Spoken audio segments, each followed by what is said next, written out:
Hello and welcome back to Let's Play Cave Story. So in the last episode we obtained our first fetch quest to assemble the materials required to make the bomb to break that mysterious man out of his, domestic prison. And by that I do not mean marriage. Wow, I actually got lucky there to not meet my maker on those red spikes. Actually kind of like a Mega Man situation where I was in my invincibility period when I landed on something that otherwise would have killed me instantly. Yes, the materials we need are charcoal, jellyfish juice, and gum base. And unfortunately, the charcoal requires a little bit of backtracking. It actually requires me getting some more jellyfish juice first before I actually get the stuff that we're going to use in the bomb. So this is something that you would probably be best served to, pick it up before you end up actually getting this fetch quest. But, hindsight is 20/20. There's no way for you to know that unless you played the game before. Which, of course, I have, but, still made the inopportune decision in that case. Now, I've got to warn you, you might be seeing me struggle with this blue power critter right here. 90% of this video is just inundated with sheer ineptitude, a density of just failure that I am not used to, let's put it that way. This song, or this Let's Play video is like a Kesha song, but somehow even more disappointing. But hopefully there will be some comedic value in my inability to accomplish even simple tasks when, only a couple videos ago I was perhaps not realistically contemplating a run where I never got hit, but enjoying being unscathed, at least for that time being. Things have completely changed, and my mediocrity is on full display. So we're gonna go up here, and rather than kill all the jellies, which is pretty much a waste of time for the most part, I'm just gonna try to kill the big one, and any ones I have to get to the big one in order to get that jellyfish juice.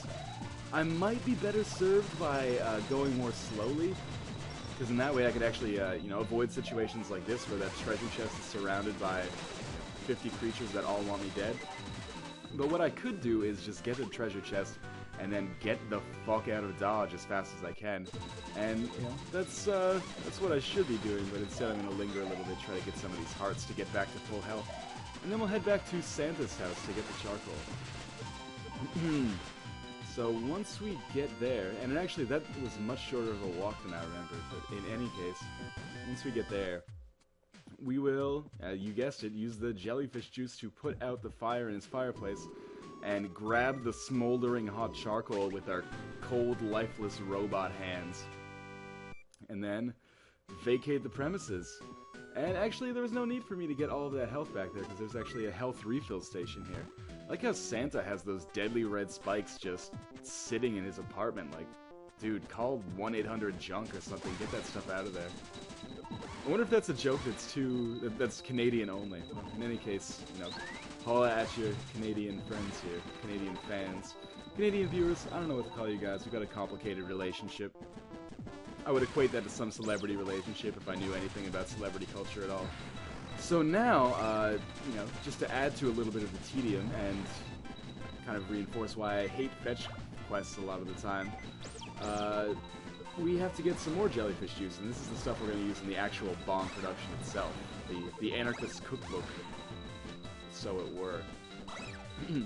So, if I would just, kind of smarten up and use the Polar Star instead of the Fireball, we could get this accomplished a lot more quickly, probably.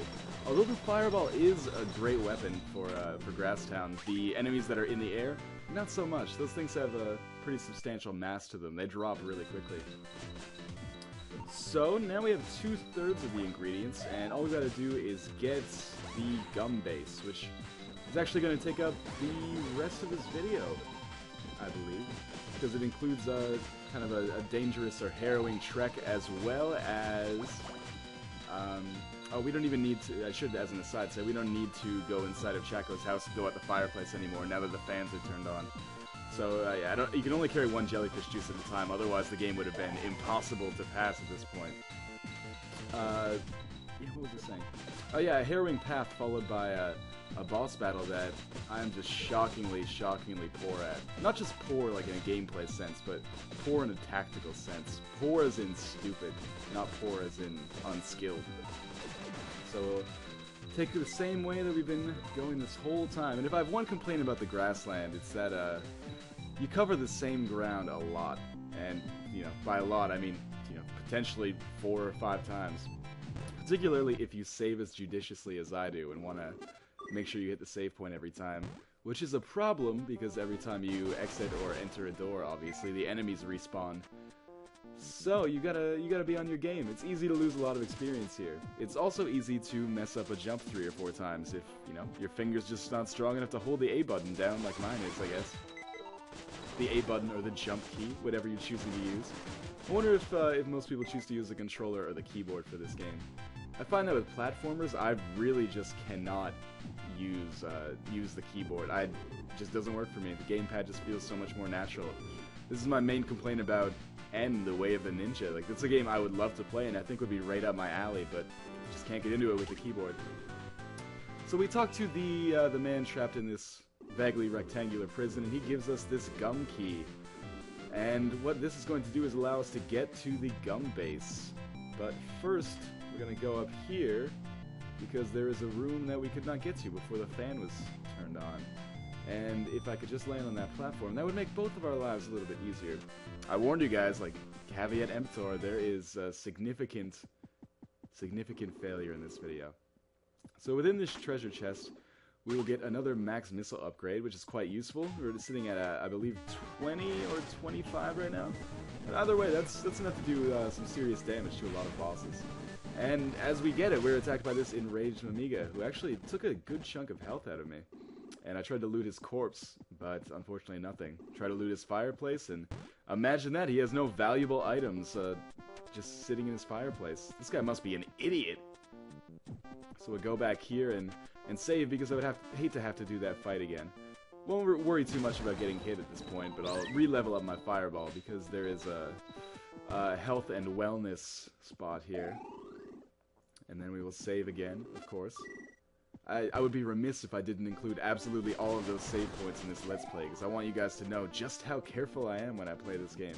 And I also want you to see me go through this particular stretch of the game, you know, the same 20 or 30 times that I do. And there will be more before the end, I promise you that. So now we begin the beginning of the end of Grassland, let's put it that way. We're about to get all of the ingredients to make the bomb, and then we'll be able to bust this man out of his jail and advance a little bit further. We'll walk over the poop block here, or I guess, I don't know, maybe those are coils of rope? I'm still a little bit unsure. And now that the fans are on, we can get up here to the save point, and, you know, through a little bit more platforming here, we can get up to that door that's just above us. So if you jump right at the end, you'll get enough go to push you. It's like the opposite of Super Meat Boy, where you want to jump as close to the fan as possible. Here you want to be as far away as possible. So there's the treasure chest with the gum base in it. But, as you might expect based on the layout of this room with the peculiar fan setup, we are not done here yet. First we got a little bit of a de facto cutscene with Misery, and then we're going to have another boss fight, and, you know, no bonus points if you manage to guess who the boss fight is against. And of course, Balrog appears with his positively mischievous Balrog theme, one of my favorite songs on the soundtrack. Misery's like, come on dude, you had like 3 chances to mess this guy up and you lose every time. I'm gonna transform you into a giant enemy frog. He's gonna use hit his weak point for massive damage joke, but that's gotta be played out, right? That's like a 2006 meme. Jeez, that's half a decade ago. Oh man, I'm old. So if there's concentrated fail at any point in this video, this is it, because this is like me trying to solve a Rubik's Cube, trying to figure out how to beat this boss. And if you've ever played, you know, pretty much any action or platforming game of all time, you should be able to figure it out in about 2 seconds that you can only hit him when his mouth is open, and you have to hit him in his mouth, not just shoot like aimlessly at his feet like I'm doing, or try to blow his dick off from 500 yards away like Clint Eastwood in The Good, the Bad, and the Ugly.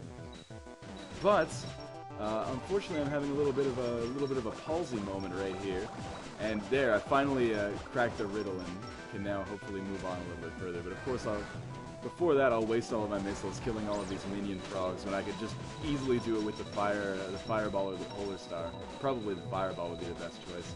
Luckily, you get a lot of experience on these levels, on this boss fight, so it's not a huge deal. And there, yeah, imagine that. Once you use the missiles, the boss goes down relatively quickly. It took off almost half of its health in one go. For a while when I was recording this, I was very concerned about the possibility of me dying and having to replay so much of this just to get back to where I was. Although I saved, I guess, you know, relatively frequently, so it would have been okay. But, you know, the only thing I hate more than this boss is editing. But you wouldn't know it. In any case, now that I've finally cracked the riddle of the Sphinx, we should be able to move along from this at an expedited rate. Although I'm still having a lot of trouble. The problem is that most of your Polar Star bullets are just going to be dedicated to shooting the projectiles that come out of his mouth. So you've got to, you know, really stick with it, be tenacious. Not like you had anything better to do during this boss fight. What are you going to do? Just like shoot aimlessly at the walls as opposed to shooting him in the mouth? Now, I don't think I'm going to be able to get it done on this wave right here. Now, he had like maybe one hit left of health. The bosses in this game, this is probably the toughest one we've faced so far, which is not really saying a lot, but there are a couple of really hard bosses in the game, particularly the bosses you fight at the end, and a couple that we see a little bit later in the sand zone. So naturally, when we kill him as a frog, he just turns back into his regular lunchbox form. And we have fought off Balrog for the fourth time? Third or fourth time now. And, you know, it's getting harder every time. Balrog's a very complex character. I like that he's in the game so much. Brings a little bit of levity to it. And of course, that is a save point that nobody should miss, because that would be a serious piss-off if you had to do the boss fight over again. And now we have all the ingredients for the bomb, but rather than rush off and make it, I'm going to I think I'll save, and then we'll call it a video. But first, of course, I have to navigate this dangerous and perilous stretch of terrain for the 15th time. I think I'll contemplate dropping the bomb here, but first I have to make it, of course, by going to that robot.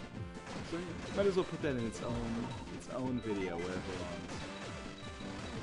And we'll take the fan up to the save point, because I'm a little bit low on health from that boss fight. Probably not in danger of dying, but better safe than sorry at this point. So obviously we'll refill our health, and then we will save as we always do. Thanks for watching, guys. See you in the next part.